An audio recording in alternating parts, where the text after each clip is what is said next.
জুলাই অভ্যুত্থানের বছরে বাংলাদেশ জাতীয়তাবাদী দল বিএনপির আয়ে বড় ধরনের পরিবর্তন দেখা গেছে।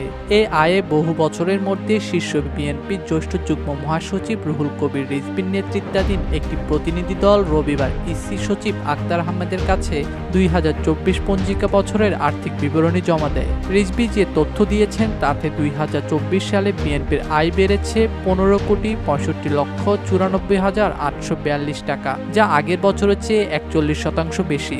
2024 সালের 7 জানুয়ারির নির্বাচন বিএনপি বর্জন করলেও ব্যয় বেড়ে হয়েছে 4,80,04,820 টাকা। দলের হিসাবে জমা আছে 10,85,90,019 টাকা। এর আগে 2023 সালে বিএনপির আয় দেখিয়েছিল 1,10,80,151 টাকা। ব্যয় হয়েছিল 3,65,23,970 টাকা।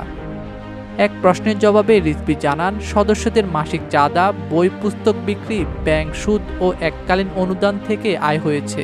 আর ব্যয় হয়েছে ব্যক্তিগত সহযোগিতা, দুর্যোগকালীন সহযোগিতা, কর্মসূচি বাস্তবায়ন, লিফলেট এবং পোস্টার ইত্যাদি ছাপানোয়। তিনি আরও বলেন, শেখ হাসিনার বদলে প্রতিষ্ঠানে পরিণত হয়েছিল নির্বাচন কমিশন। বর্তমান নির্বাচন কমিশনের প্রতি প্রত্যাশা তারা দায়িত্বশীল ভূমিকা রাখবে, অবাধ, সুষ্ঠু ও অন্তর্ভুক্তিমূলক নির্বাচনের পরিবেশ তৈরি করবে। নির্বাচন নিয়ে যে কোনো ষড়যন্ত্র প্রতিহত করবে ইসি। আস্থার প্রতিষ্ঠান হবে নির্বাচন কমিশন। বিএনপি এটি প্রত্যাশা করে।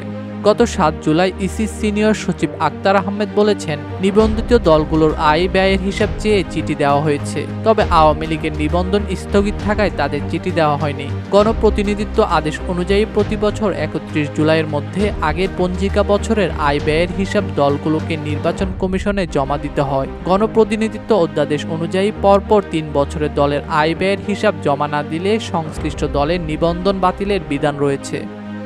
ডেস্ক রিপোর্ট, দৈনিক দেশকাল।